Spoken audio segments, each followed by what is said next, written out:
अब आप क्या देखते हैं कि यहाँ पर एक चेहरा प्रियंका को देखते हैं तो काफ़ी एक एक चीज़ का जवाब दिया उन्होंने प्रियंका को, तो क्या दिखता है कि आप वहाँ से उभर के आएंगे या नहीं वो? देखिए अनुज जी, इस चुनाव का क्या परिणाम होगा क्या नहीं वो तो 13 तारीख की शाम को इस टाइम तक पता लगेगा। लेकिन इस पूरे चुनाव की अगर कोई एक खोज है, चाहे वो बीजेपी के लेवल पे हो चाहे कांग्रेस पार्टी के लेवल पे हो, वो इसकी खोज है प्रियंका गांधी। उन्होंने गजब देखिए आप, जो अपने खड़गे साहब हैं, खड़गे साहब की बराबर की रैलियां की या उनसे एक आध रैली ज्यादा की, और सबसे ज्यादा रोड शो उन्होंने किया, राहुल गांधी से भी ज्यादा की। जी जी जी। इसका मतलब समझिए आप क्या है। कांग्रेस पार्टी में दो तरीके का चुनाव प्रचार किया गया। एक प्रचार किया गया जो ऑफेंसिव चुनाव प्रचार था, वो सारी कमान किसके पास थी? वो प्रियंका गांधी के पास थी।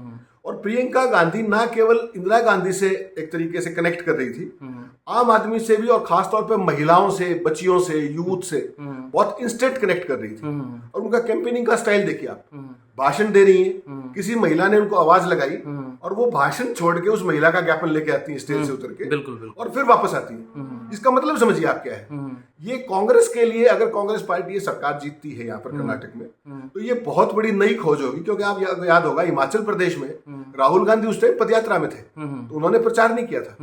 केवल और केवल सिंगल हैंडेडली प्रियंका गांधी थी जिन्होंने हिमाचल प्रदेश में जो भी गारंटीज थी पार्टी की, चाहे वो महिलाओं के लिए निधि की बात हो, चाहे ओल्ड पेंशन स्कीम की बात हो, और यहाँ पर भी जो कांग्रेस की 5 गारंटी है उसका झंडा सबसे ज्यादा प्रियंका गांधी ने उठाया। तो बीजेपी के लिए सबसे जो बड़ी आने वाले समय में चिंता की बात हो सकती है कि अगर कहीं कर्नाटक में कांग्रेस पार्टी की बहुमत की सरकार बन जाती है, तो उनके लिए सबसे बड़ा सिरदर्द प्रियंका गांधी होने वाली है। कारण क्या है? महिला है, यंग है, और राहुल गांधी की तरह, जिस तरह राहुल गांधी पर ओछे आरोप लगा देते हैं, वो पप्पू कह देते हैं, अगर आपने महिला के प्रति कोई इस तरह का शब्द प्रयोग कर दिया तो बीजेपी बड़ी दिक्कत में आ जाएगी। जिस तरीके से मोदी जी ने कहा कि 91 गाली दी, तो उन्होंने आगे जो जवाब दिया वो जबरदस्त जवाब दिया था। लेकिन अब सवाल ये है कि सर, जो आप कह रहे हैं कि यहाँ पर कांग्रेस को एज है और सरकार बना लेगी, तो इसके नतीजे क्या निकलने वाले हैं? कि यहाँ पर भाजपा का किस तरीके से आप भविष्य देखते हैं, कांग्रेस का क्या देखते हैं? क्योंकि देश तो पूरे चुनावी मोड में आ गया अब। देखिए, इसमें अनुज जी आपका अच्छा सवाल है। इसमें कुल मिला के अगर आप देखेंगे, आमतौर पे स्टेट की जो पॉलिटिक्स होती है ना, वो सेंटर की पॉलिटिक्स से डिफरेंट होती है। लेकिन इस केस में थोड़ा सा यूनिक कुछ और चीजें हैं। एक तो जो 3 स्टेट जो इंपॉर्टेंट है, 4 कहिए आप, तेलंगाना भी आ जाएगा उसमें। अगले लोकसभा चुनाव से पहले 4 बड़े चुनाव और होने वाले, और पूरे देश में विपक्ष की एकता की बात चल रही है। और विपक्ष की एकता कोई फ्लैग बियरर अभी तक मिल नहीं रहा है। सबके अपने अपने मंसूबे हैं, सबके अपनी अपनी महत्वाकांक्षाएं नेताओं की। तो कर्नाटक एक ऐसा चुनाव होने वाला है कि जो ना केवल इन बाकी 4 स्टेट्स के चुनाव का एक मोमेंटम सेट करेगा, बल्कि 2024 का चुनाव भी मोमेंटम सेट करेगा। अभी तक क्या माना जा रहा था कि नरेंद्र मोदी को और भाजपा का जो मौजूदा सिस्टम है उसको कोई हरा नहीं सकता। और आप कमाल देखिए, उत्तर प्रदेश के बाद जितने भी चुनाव हुए, बीजेपी एक भी नहीं जीती। लोग भूल जाते हैं क्योंकि जो गोदी मीडिया जिस तरीके की प्रोजेक्शन करता है, गुजरात को छोड़िए, गुजरात उनका होम स्टेट है, गुजरात की कहानी अलग है, वो तो 26 की 26 सीटें स्वीप करते हैं। अब अगर बात करेंगे वेस्ट बंगाल की, वेस्ट बंगाल में ममता बनर्जी ने हराया सिंगल हैंडेडली।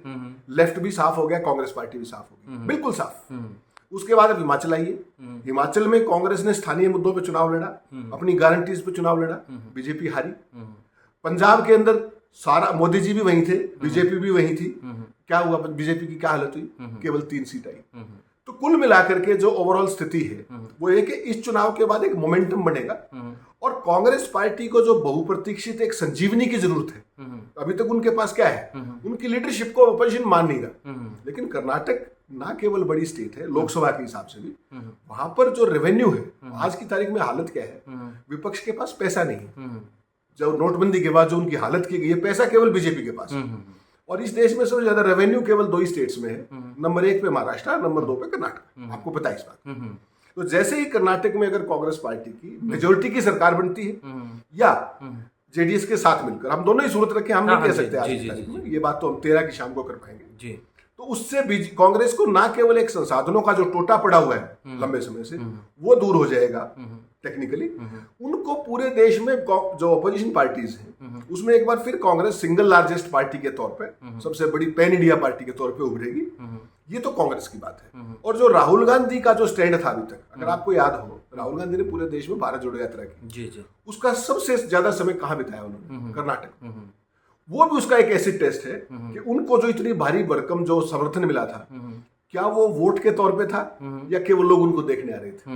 ये भी एक चुनौती है। जी जी जी। अगर कहीं कांग्रेस पार्टी को इसमें सरकार में बहुमत मिलता है कर्नाटक के अंदर, राहुल गांधी की लीडरशिप भी स्टेब्लिश होगी और जो उनको पार्टी जो संसद से डिस्क्वालीफाई किया गया है उसको लेकर भी कांग्रेस पार्टी जो लीगल कोर्स में तो अभी समय लगेगा, हाई कोर्ट में है, फिर वो सुप्रीम कोर्ट में आएंगे, जो भी स्थिति, राहत नहीं मिली उनको। जी जी। लेकिन उनकी लीडरशिप को भी विद इन कांग्रेस और दूसरी पार्टियों के बीच में भी दोबारा से उनके क्रेडेंशियल्स एस्टेब्लिश होंगे, ऐसा मेरा मानना है। जी जी। तो ये तो जिस दिन परिणाम होंगे उस दिन भी हम बात करेंगे कि जो परिणाम आएंगे उसमें, क्योंकि अपनी हरियाणा स्टेट है, बाकी की राजस्थान में भी चुनाव हैं, उस पर क्या असर पड़ेगा हम उस दिन बात करेंगे।